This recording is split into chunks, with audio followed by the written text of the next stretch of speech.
Hey all you viewers to play later, how we doing today? Alright. This video was born by I am a dumbass. As you know by that thumbnail, everything else you clicked on to get here, today we're going to delve right back into Warhammer, the Age of Sigmar.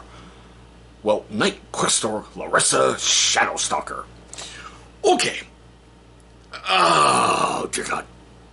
How can I put this? This was a year anniversary miniature for a store, so I'm betting it was like year one or possibly even year two for Age of Sigmar.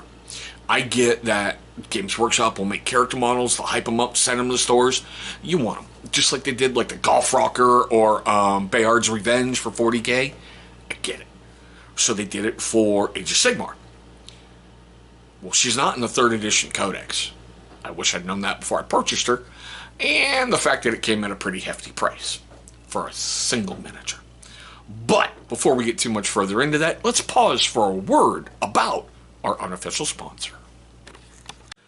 Well, hey, all you viewers to be named later, how we doing today? That's right, Copper Johns is back. He is back, and he's even told me, dude, just let me know when I'm not going to be the unofficial sponsor. Just keep us rolling over. So I think that's really, really cool. But the big reason he is our great unofficial sponsor is, come on, man. You've gone to a gaming store and you're like, let's roll. Oh my God, the girlfriend's coming in with me. And it's like everybody has Nurgle's rot. The stench with some gamers is ungodly. Copper John's got you fixed up. They've got stuff for your beard. They've got stuff for your hair. They've got stuff for your body. They've got stuff for that beautiful woman who is with you. Or, you know what I mean. I don't even know what to say nowadays, but your beautiful better half. Check them out. There's going to be a link down below, and there's also going to be a discount code moving forward. It's my good friend's code. I don't make a penny off it. Don't want a penny off it. Won't take a penny from him. I just asked him if we could use his affiliate code over here on the channel, and he was good enough. So like I said, check them out. They've got something for everyone, and let's help defeat Nurgle's rot. Great guy, great company. He will help you kill Nurgle's rot. Now let's get the other part of the painful thing out of the way. Currently on Amazon, as I'm filming this video on Tuesday, August 22nd, 2023, if you click on the buying options, it's anywhere from $120 to $124. I got mine for about $90. So I'm thankful I got mine like a month or so ago before the price really, really got jacked up. It says right here, Birthday Age of Sigmar Limited Edition Model, which is probably why it's got all the gold and everything around that fun stuff on the sides. So, there's the back of the box. I do love the fact it gave a painting guide, which I will be cutting out. She is fully painted, so there is that great one for this episode. Okay. If you're not familiar with Games Workshop stuff, well, welcome. Now, everything with G-Dub comes on a sprue. Alright? There it is in there, basically tucked back in. They have little numbers by everything on there. So all you got to do is just not paint by number, but assemble by number, if that makes sense. Okay. Here is the instruction guide. Really, really easy to follow through. And yeah, I did save that for the painting because I wanted to get as close to miniature as possible, the stock as possible.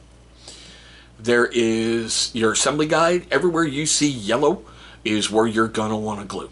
She went together really, really simple. The only thing I had an issue on was that front hand when she's reaching out, and a little bit balancing act on the back with the Stormglaive. So here is the War Scrolls. You're going to really want to save that because, like I said, I can't find her stats anywhere. I can't find her in any War Scroll. I can't find her in any Battle Tome that's currently out. You know, for 3rd edition, she's not in there, so save that. Okay, so let's get to the miniature. Now, I did do some things a little bit differently with her. Oh my God, I think it's Pro Acryl has a bluish white, which I use as a base for the inside of the cloak. I'm starting to do that now instead of just making them all blue, especially on character miniatures. I really wanted them to stand out. After it dried, it looked too white to me, so I took the Army Painter's blue tone. I used 2 drops of that to 6 drops of medium and gave it a really, really thin glaze over and over and over. So that's what gave that really, really bluish white to the inside.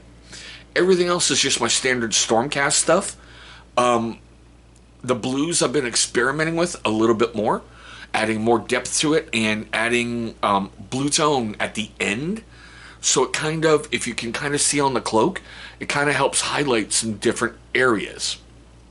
The white is Pro Acryl's titanium white.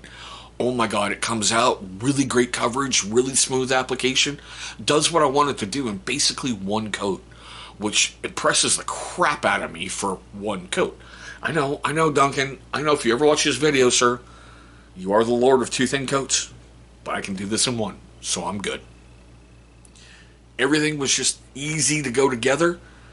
Okay. What I've done for her is basically use the points for a Knight-Questor and just tell people beforehand, hey, I can't find the points. Is it okay if I field her or not? And if my opponent says, no way in hell, I don't field her. If they say, hey, cool, no problem, because it's just, you're meeting at your gaming club, or you're meeting at, wonderful wargaming store in my area, Docking Bay 93, go ahead, check those guys out. They are phenomenal. They will treat you like family. And they go, yeah, sure, not a problem. Have some fun. Because that's what these games are. They're having fun with your opponent. Point blank simple. I like the look of her. I really wish they didn't remove her from anything, but hey, I get it. A 1-year anniversary model. Okay, cool.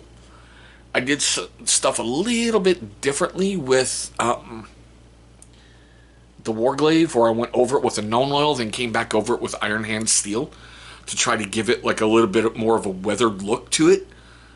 That's just basically that. The haft is just Screamer paint with known oil. Pick easy colors that stand out and are a little bit striking, and it's going to give you great results on your miniature. Okay, now with all that fun stuff being said, we're at the best part of the video for me, and I still can't get over that Nurgle's crap. It's not as bad as it's been, but still, this is like, I think, my 5th video of film today between my 2 channels, and yeah. Wow. Alright. Like I said, we're at the best part of the video.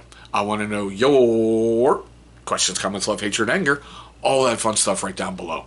Do you play Age of Sigmar? Do you currently field the Stormcast Eternals Force? If not, what faction do you play? Yeah, I know. I've got a little bit of worries with Oldhammer coming out on the Horizons and everything else. Is GW going to scrap Age of Sigmar, which is basically, to me, 40k for Oldhammer? I mean, yeah, I cut my teeth on the rank and flank, full army moving forward thing. I really hated getting arms right and shields, and I hated it. I had to number all my guys down below on the bottom so I can know what position they were on the base. Just me. Have you bought this miniature before? Have you been able to use her in a fight? How do you feel about her? Leave me those great comments down below. Now, if I made you laugh, made you cringe, made you cry, made you do any of that, and I'm pretty sure that it did, please give me that big old thumbs up. It's only going to show love and support for the channel, and that is always appreciated. But there we go, guys. My totally different look at the Knight-Questor Larissa Shadowstalker birthday miniature. I hope you guys are having a great one today. I want to thank you for watching this one. I hope you're having a safe one. And one day, I hope to meet all of you across the tabletop.